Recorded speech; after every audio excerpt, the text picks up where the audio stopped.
Your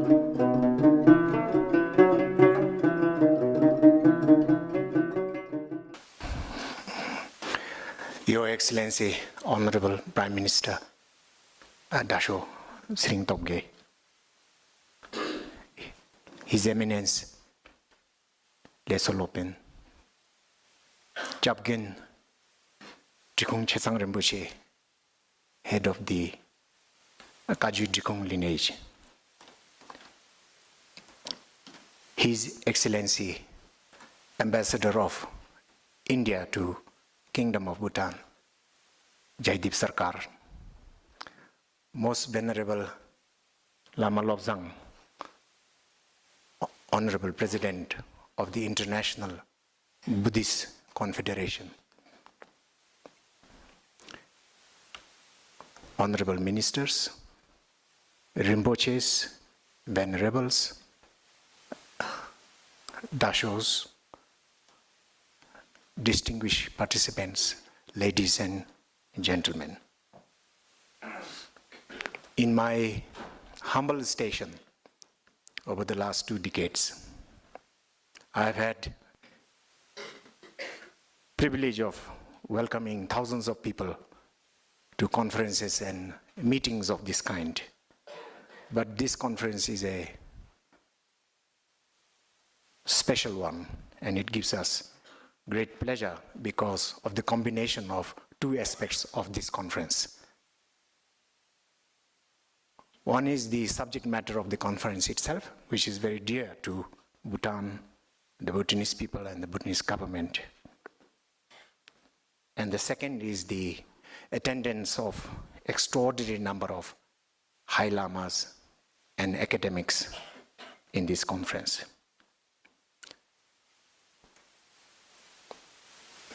As separate events amongst academics on the one hand and spiritual conference on the other is quite normal, but to bring these 2 together is extraordinary in my opinion.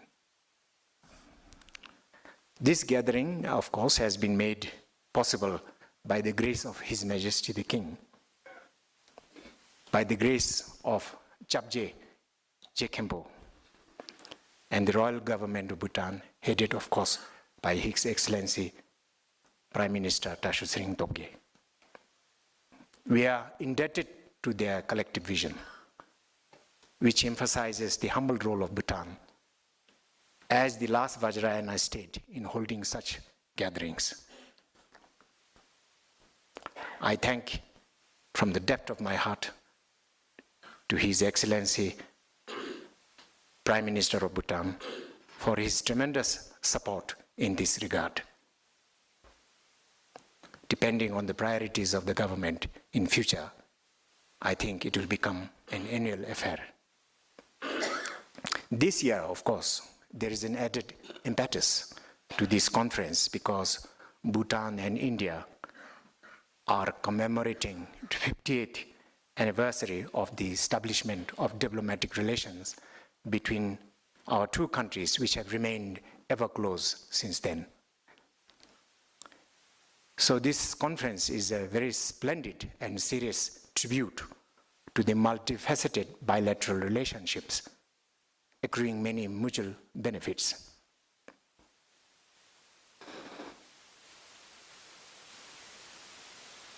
If we were to submit the shortest report on a conference of this kind, it would be similar to a Roman general who sent a report to the Senate after he conquered a foreign place. He said, I came, I saw, I conquered.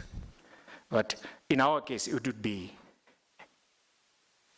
they came, they spoke, and they left. We are extremely joyous about the fact that all of you have come and arrived here very safely, except for the few who have missed their flights and will be joining us later. At the back of my mind, as one of the organizers, and as a little bit of a worry pot, I always worry that there might be some accidents while the distinguished participant travel across the world to this place. It is also my background which makes me think like that, my background as in quantitative economics, because I know there is a 5% chance, actual or statistical chance, that accidents occur. No. However, for now and future participants, you might like to know that we have had unmatched safety record over the last 2 decades.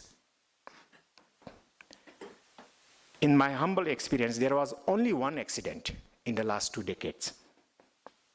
And that happened in 2015 to an Argentinian lady in her 60s. She slipped in her bathroom and broke her hip, but she recovered fully. So please do go to your toilets very gingerly, although we often walk into toilets unconsciously. But my broader reason for mentioning this or relating this incident to all of you is to assure all of you that there is something brilliant about this country. Should you fall ill or get stomach upset because of some temptation, romantic affair with chili curries or something like that, instant free health care is available in our country. Instant free care.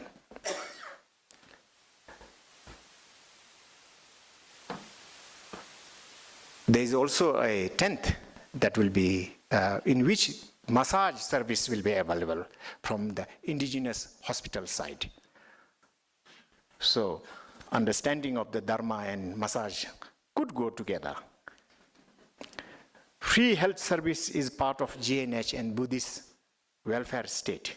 So please do not hesitate to tell your guide if you need either Western or indigenous medical service, should you feel not well. With regard to the phrase, they came, they spoke, they left, the experience of coming to Bhutan is not limited to coming to the conference. The coming of the participant entails a broader journey to a distinctive culture and nation. And as you came inside to the country and to the conference, into a new culture, it is also a new journey into a different ecology of color and sound. So you already heard a little bit in this respect of the tones of sound involved in singing, prayers, and dance, heralding the Honorable Prime Minister this evening. And in regards to the experience of entering into a different ecology of color, I'm very thankful to the Central Monastic Body who have created a suggestive temple atmosphere by adorning this almost European interior of the hall of the Royal University of Bhutan. For much greater facilitation of the organization of the conference, as a steadfast and wholehearted partner, may I thank, since I will not get any more opportunities, may I thank 2 secretaries of the Central Monastic Body. And they are Lopen Ugin Namgyal, Secretary of the Development and Planning Division of the Central Monastic Body. Lopen. He's here.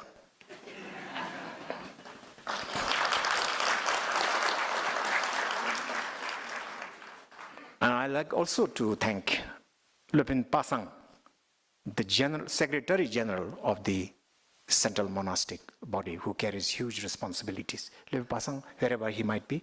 Yes.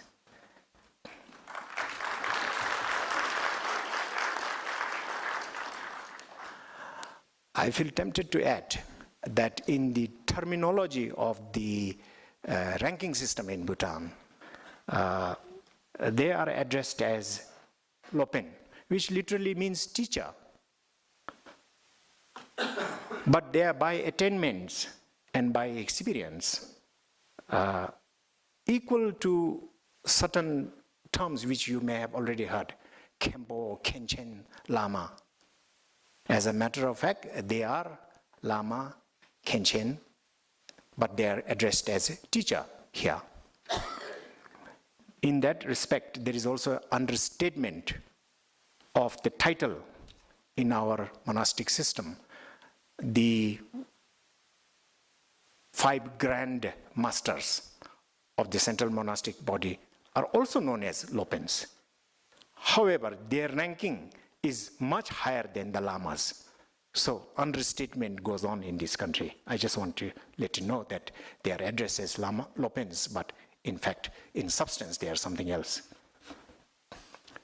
I would like to take the liberty of acknowledging 2 other persons who have been extraordinarily helpful towards staging this conference. He may or may not be here, but I would like to publicly thank the Director General of the Department of Immigration for his generous approval of the visas for some 200 people. Is Dasho Pemalektu somewhere here? Or his department represented? Anyway, I would like to acknowledge his role. We appreciate the meticulous guarding of the gateways of Bhutan by him and his staff, but letting our guests warmly and easily inside. And the last person I would like to thank is the Council for, last institution I like to thank is the Council for Religious Affairs that serves all religious bodies in this country, whether they are private, official, Hindu, or Buddhist. This body is an overarching agency, and you may like to interact with the Secretary of the Council for Religious Affairs, Dasho Karma Singh, and for that reason and for facilitating a great deal of arrangement of this conference, may I request him to stand up and let others.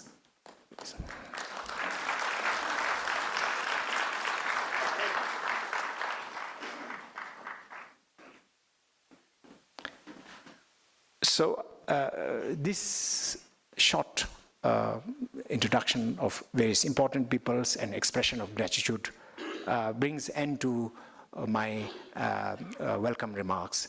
But I would like to add that there is one additional event which has not been printed in the program, and that in the concluding ceremony, the central monastic body has graciously consented to reveal for your viewing only an exhibition of the treasured tangas, which might be 600 years old.